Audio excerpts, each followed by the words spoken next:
పరిస్థితికి తీసుకొస్తుంది. పాపం ఏం చేస్తుంది అంటే నిన్ను ముందుకు వెళ్ళలేనటువంటి పరిస్థితికి తీసుకొస్తుంది.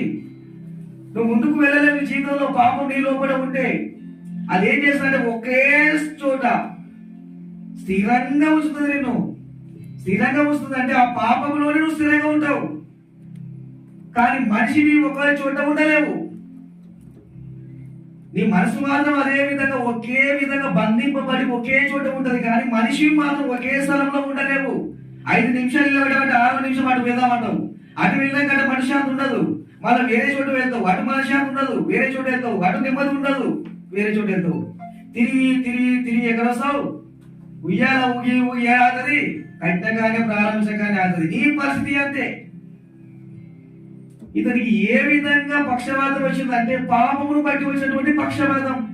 పాపం ఏం చేస్తుందంటే నిన్ను కదలనియదు, నీ మనసుని కదలనియదు.